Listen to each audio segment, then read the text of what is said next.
नमस्ते, मैं हूँ सीमा, लाइफ कोच। आज मैं बात करने वाली हूँ over dependence on other people और कंडीशनिंग ऑफ माइंड। इसको हम इस तरीके से समझते हैं एक स्टोरी के ज़रिए, बिकॉज स्टोरी से हम चीज़ों को जल्दी समझ लेते हैं। And before we listen to the story, please subscribe my channel if you haven't done so far, and also share with people because this will add to your digital karma, क्योंकि आप दूसरों की हेल्प कर रहे हैं कोई चीज़ समझने के लिए। तो हम बात कर रहे हैं आज over dependence on other people, या हम अपने ऊपर विश्वास नहीं करते हैं और ऐसा क्यों है। एक बार की बात है, एक बच्चा था, वो स्कूल में जाता है। वो बच्चा एकदम अभी छोटा है, स्कूल में जाता है, टीचर उसके लिए सब कुछ होती है। तो वो जब वो स्कूल में जाता है तो टीचर उसको बोलती है कि आज जो क्लास है वो पेंटिंग की क्लास है, और वो बच्चा बहुत खुश होता है बिकॉज ही लव पेंटिंग। तो वो पेंटिंग के लिए तैयार हो जाता है, और वो टीचर बोलती है कि अभी हम एक फ्लावर बनाएंगे। तो उसके पास सारे क्रेयॉन्स हैं, कलर्स हैं, जो भी उसकी इमेजिनेटिव आइडियाज थे। उसने बहुत सुंदर फूल बनाया, उसको देखा, उसको पसंद आया, and it was really beautiful. जब उसका वो फ्लावर बन के तैयार हो गया, बन गया, तो टीचर ने बोला कि फूल ऐसे नहीं बनेगा, फूल ऐसे बनाना है। तो टीचर ने बोर्ड पे बनाना शुरू किया, रेड कलर के पेटल से, और ग्रीन कलर की नीचे की उसकी डंडी थी। तो बच्चे ने देखा, उसका फूल तो बहुत सुंदर था, टीचर का इतना अच्छा नहीं था। ठीक है, टीचर ने बोला है, वो मान गया। उसकी इच्छा नहीं थी मानने की, फिर भी वो मान गया। नहीं, टीचर ने बताया, तो उसने फिर अपना जो फ्लावर था उसको साइड में रखकर टीचर के जैसे ड्रॉ किया। अब कुछ दिनों बाद नेक्स्ट क्लास हुई, क्ले मेकिंग की क्लास थी, डिशेस बनानी थी। तो ही वॉज वेरी हैप्पी, अरे डिशेस बनाना मुझे बहुत पसंद है। तो उसने कहा डिशेस बनाना मुझे बहुत पसंद है, तो वो सब कुछ बना सकता था। उसकी इमेजिनेशन बहुत बड़ी थी, चाहे वो मटका बनाता, चाहे वो हाथी बनाता, चाहे वो घोड़ा बनाता, चाहे वो फूल बनाता, चाहे वो कुछ भी बनाता। उसकी जो इमेजिनेशन थी वो बहुत बड़ी थी। तो उसने सोचा कि चलो मैं फटाफट बनाता हूँ। उसने बहुत सुंदर एक डिश बनाई। तो जैसे उसकी डिश खत्म हुई बन के बनाई, तो टीचर एकदम से सामने आ गई। टीचर ने अपना बनाना शुरू किया और एक अलग तरीके की एक डिश बनाई जो कि टीचर ने नहीं बनाई थी। तो उसने अपनी डिश देखी और टीचर की देखी। उसको अपनी डिश ज़्यादा अच्छी लगी, लेकिन टीचर ने जैसे बोला उसने फिर उसको साइड में रखा और टीचर जैसे बनाया। हालांकि उसको टीचर वाली डिश पसंद नहीं आ रही थी। अब ये हुआ कि हम ये देख रहे हैं कि जब वो बच्चा अपनी क्रिएटिविटी कर रहा है, लेकिन टीचर उसको बता रही है।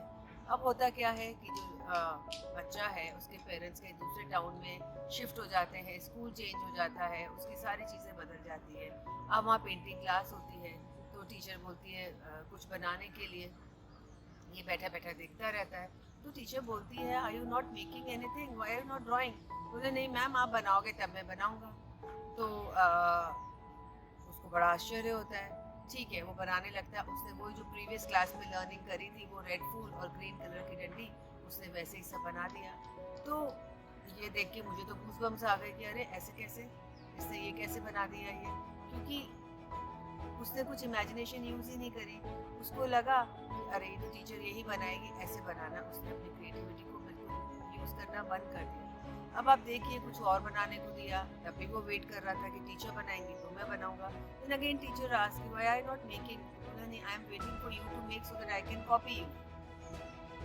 अब इससे बताइए आपको क्या लेसन मिलता है, what do you understand with this story. मेरे को इससे दो लेसन समझ आए। अगर आपको कुछ समझ आता हो, before you proceed please comment in the comment box. और दो लेसन मुझे, एक पहला तो ये लगा, हमारी माइंड की इतनी कंडीशनिंग बचपन में हमारे टीचर्स, हमारे पेरेंट्स कर देते हैं। जैसे कि इस बच्चे की होगी, उसकी खुद की क्रिएटिविटी खत्म हो गई। उसकी कंडीशनिंग थी टीचर ने कि नहीं, रेड फ्लावर और ग्रीन जो नीचे की स्टॉक है वो बनाना सही है, उसने वो नहीं बनाया। Previously he was creative, but now he was not doing that. he lost his creativity completely.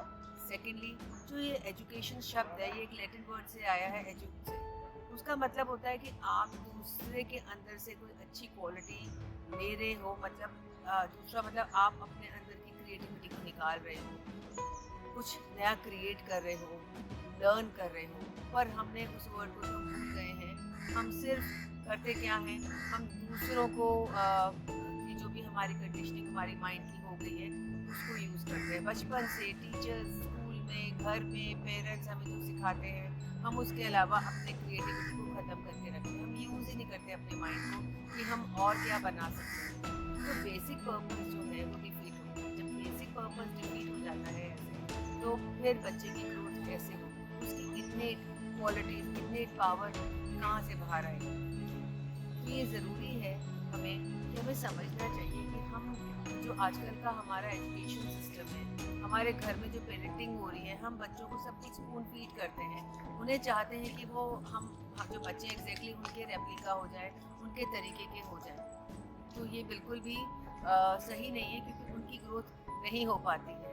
तो बिल्कुल आज ज़रूरत है, जैसे आज क्या होता है कि आज सबको लाइफ कोच की, मेंटोर की, गुरु की ज़रूरत होती है, पर वो इतने ज़्यादा इन पे डिपेंडेंट हो जाते हैं कि वो अपना कोई डिसीजन ही नहीं ले पाते। अब मैं एक बात बताती हूँ, जैसे किसी का मेरे पास उस दिन फ़ोन आया, ma'am how to make a to do list.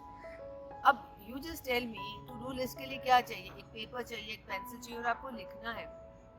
But they are so dependent on you that they will ask you everything in detail.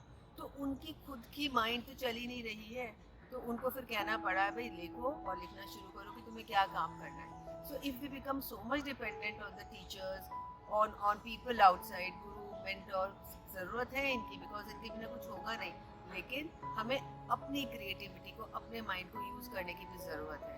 तो लाइफ कोचेस हेल्प करते हैं, लेकिन उनके साथ साथ वो एक हमें, they are like sign post to us, वो साइन पोस्ट की जैसे हैं जो हमें रास्ता दिखाते हैं, लेकिन हमें उस बात पे खुद चलना है और अपने अंदर की क्रिएटिविटी को बाहर निकालना है। आशा करती हूँ आपको ये समझ आया होगा कि हमें कितनी ज़रूरत है बच्चों को ग्रो करने के लिए, उनके अपने स्पेस में उनकी क्रिएटिविटी को अनकंडीशनली उसको एक्सेप्ट करने की। जब हम एक्सेप्ट करेंगे दे विल ग्रो मोर।